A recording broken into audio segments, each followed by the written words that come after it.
Halo sob, kembali lagi di RTD Channel. Salam rileks, tenang, damai. Rahayu Sagung Dumadi. Bagaimana kabarnya sob? Saya yakin selalu baik-baik saja. Dan bagaimana dengan pikiran serta perasaannya? Saya yakin itu juga baik-baik saja sob. Ya insya Allah lah, kita jaga bersama-sama kesadaran kita.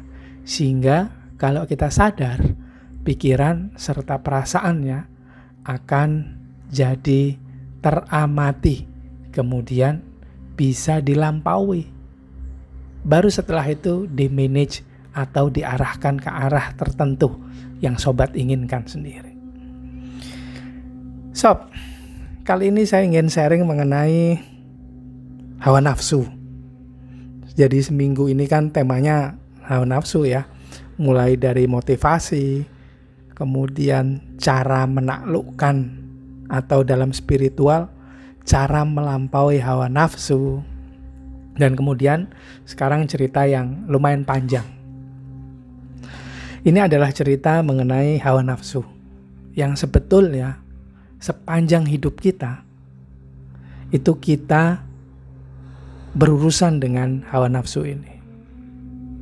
Tentu saja begitu, karena pada saat awal, hawa nafsu itu begitu menakutkan. Menghijab atau menghalangi kita dari Tuhan itu sendiri. Karena perjalanan kesadaran kita masuk sampai pada kesadaran Tuhan di dalam diri kita ini, itu selalu diganggu. Mungkin bukan diganggu ya, selalu menemui bagian-bagian yang juga disebut sebagai hawa nafsu. Pertama, kalau dilihat dari luar ya, dari luar itu ada fisik. Fisik kita ini ada kesadarannya.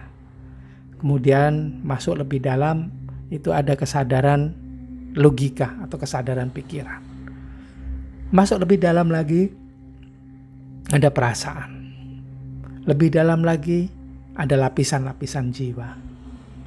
Ada diri palsu, jiwa ego, jiwa amarah, serta jiwa keinginan. Kemudian ada jiwa tenang. Selanjutnya ketemu lagi stasiun berikutnya, stasiun diri sejati. Di situ ada jiwa suci, jiwa murni, jiwa bijak. Nah, bagian-bagian yang tadi saya sebutkan, kalau kita tidak paham, itu jadi menakutkan, jadi berusaha kita keluarkan, jadi berusaha kita nolkan, jadi berusaha kita buang malahan ya, karena kita takut dengan hawa nafsu ini. Diri palsu tadi penyumbang terbesar ketakutan kita terhadap hawa nafsu, karena begitu menakutkannya jiwa ego, jiwa amarah, serta jiwa keinginan. Betapa menakutkannya juga pikiran. Dualitas pikiran itu menakutkan sekali. Tapi bagi yang sudah masuk ke stasiun yang lebih dalam lagi, stasiun jati diri, bagian yang berbatasan langsung, bagian zona ilahiyah yang berbatasan langsung dengan zona duniawi atau jiwa, yaitu jati diri atau bagian terluarnya dari bagian percikan cahaya Tuhan, ruhani lah. Masuk bagian ruhani, kemudian ruh suci, kemudian ruh Tuhan. Bila sobat masuk ke sana, maka memandang bagian jiwa atau bagiannya diri sejati, jiwa tenang, diri palsu, memandang juga logika, perasaan, fisik, ini dengan tatapan penuh sayang, tatapan penuh cinta. Karena bagian-bagian tersebut adalah bagian dari diri kita sendiri yang tidak mungkin untuk dibuang, tidak mungkin untuk ditinggalkan. Makanya dalam bahasa spiritual,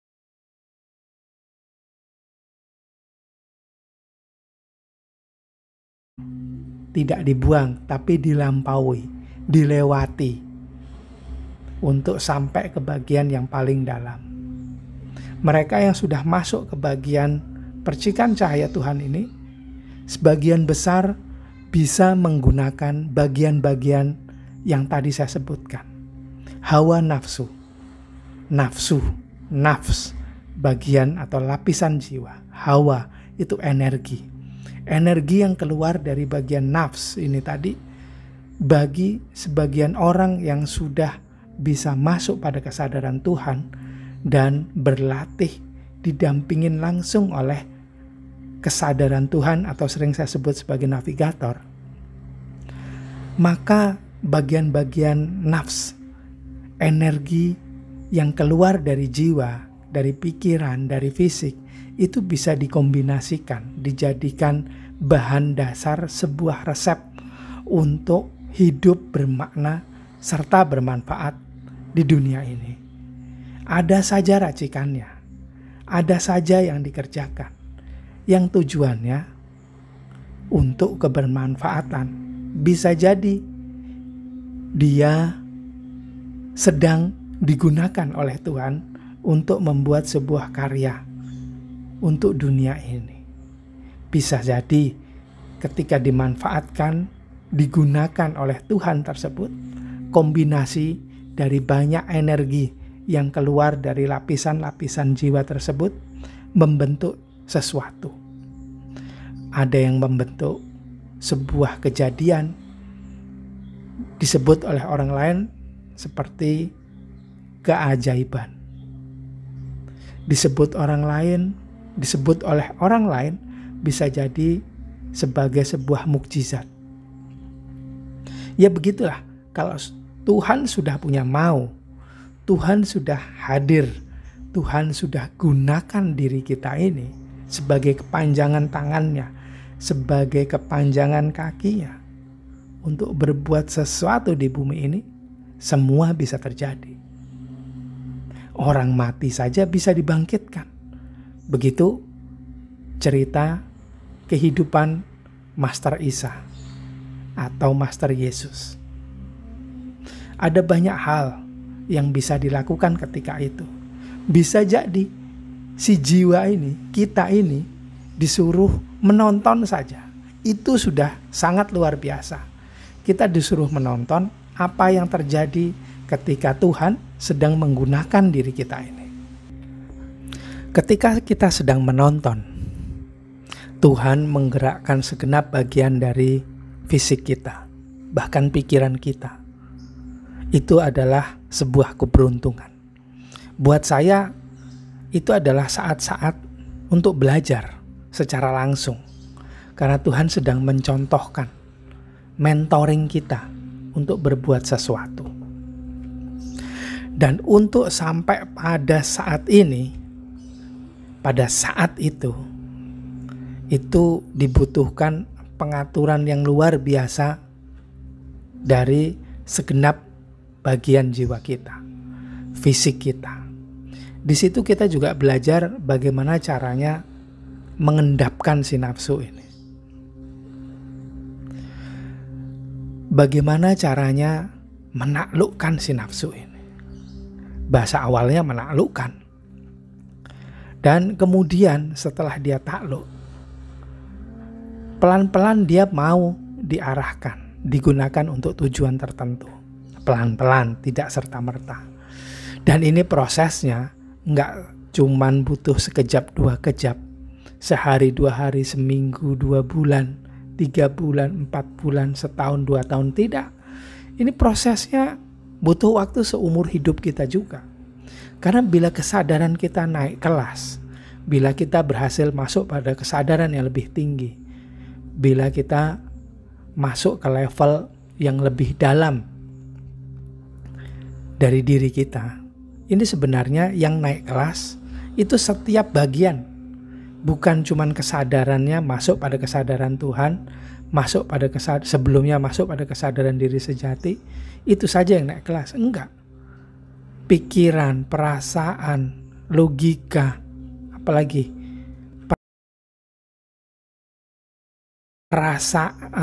perasaan itu ekspresi jiwa, lapisan diri palsu, jiwa tenang, diri sejati tadi, ini semuanya naik kelas.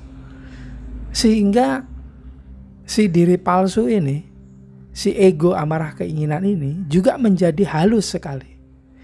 Godaannya ini tidak seperti awal lagi yang kasar, memerintahkan kita untuk marah, mengendalikan kita untuk marah. Tidak, dia lebih halus lagi.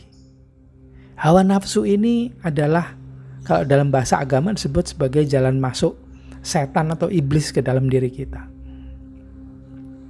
Dari kacamata spiritual, si iblis atau setannya ini ya nafsu tadi, ya diri palsu tadi. Bila kita naik kelas, diri palsu ini juga naik kelas. Yang godaannya awalnya kasar, lama-lama jadi halus. Sampai kita gak sadar kalau sedang digoda oleh si diri palsu ini tadi. Dan ini sepanjang hidup kita terjadi. Di setiap waktu dia ada. Dan hawa nafsu serta kehidupan ini diabadikan oleh manusia sebagai kejadian dalam kehidupan kita sendirilah. Kita lihat ke belakang, kalau kita kontemplasi lagi, sepanjang hidup kita ini mengalami banyak hal. Kadang kita merasa gagal untuk menghadapi sesuatu karena yang sedang aktif itu diri palsu. Kita jadi marah-marah, amarahnya jadi tinggi, sering keluar. Kadang-kadang juga egois, kadang-kadang bertindak juga dikendalikan keinginan. Dan itu semua menciptakan sebuah kejadian-kejadian yang nantinya bila kita amati, kejadian itu adalah sebuah tonggak bagi diri kita. Oh, saya mengalami marah-marah itu ternyata karena sedang dijebak oleh lapisan jiwa amarah. Oh, yang menjebak kali itu adalah jiwa keinginan. Lain kali lagi ada jiwa ego. Begitu terus. Dan itu semua kita abadikan dalam kejadian-kejadian sepanjang kehidupan kita. Dan buat orang yang tidak belajar spiritual, buat orang yang belum tertarik belajar spiritual, maka bisa jadi itu adalah saat yang menyenangkan. Karena kalau tidak belajar spiritual, maka banyak yang menjadi punya kambing hitam. Oh tidak, saya waktu itu lakukan sesuatu hal lah ya. Saya melakukan sesuatu hal, saya marah-marah ketika itu karena si A. Karena saya digoda oleh dia, karena dia begitu jahil. Karena saya tidak suka dengan kelakuannya. Karena saya tidak suka dengan begininya. Jadi kita salahkan orang lain. Kita salahkan kejadian yang memicu kita untuk menjadi marah-marah, menjadi berlaku dengan penuh ego, dengan menjadikan orang lain sebagai kambing hitamnya. Ini sebetulnya menyenangkan bagi kacamata logika. Karena oke, saya salah, tapi yang memicu orang lain. Masih ada terus orang lain. Disitulah ego. Nah, kalau belajar spiritual, logika jadi nggak suka. Karena kita jadi suka menyalahkan diri sendiri. Triggernya, pemicunya itu ada di dalam diri kita sendiri, bukan di luar sana, bukan orang lain, bukan kejadian. Jadi kambing hitamnya ini mulai hilang, berganti menjadi diri sendiri. Kemarin saya sebut di salah satu short video bahwa kalau kita masuk ke zona spiritual, kalau yang kelihatan hanya diri sendiri, mungkin itu benar. Itu zona spiritual. Tapi kalau kita melihat orang lain ada di situ, maka bisa jadi kita sedang bermimpi. Maka bisa jadi saat itu kita sedang bermimpi, sedang tidak sadar.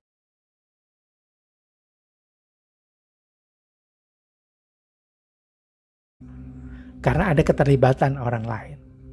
Kalau masuk ke zona spiritual, itu biasanya yang terlihat lebih banyak diri kita sendiri, atau bahkan masuk kepada zona ilahiyah, masuk ke bagian ruh atau percikan cahaya Tuhan. Itu malah yang terlihat jadi tidak ada, diri kita juga jadi hilang sama sekali. Nah loh, bahaya kan? Bergantilah menjadi, oh iya, ternyata semuanya itu Tuhan. Nah, yang menghalangi kita untuk bisa rasakan itu, bisa alami hal tersebut adalah hawa nafsu kita. Hawa nafsu, energi hawa dari lapisan jiwa atau nafs, yang bila keluar itu akan mewujud, sebelum keluar dari diri itu pasti alirannya menuju ke stasiun pikiran atau logika dulu. Dari logika itu baru terkirim ke alam semesta, kemudian mewujud menjadi peristiwa-peristiwa yang kita alami. Nah, ini dia, ini cerita kehidupan kita dari satu waktu ke waktu yang lain. Itu dipenuhi dengan cerita mengenai hawa nafsu.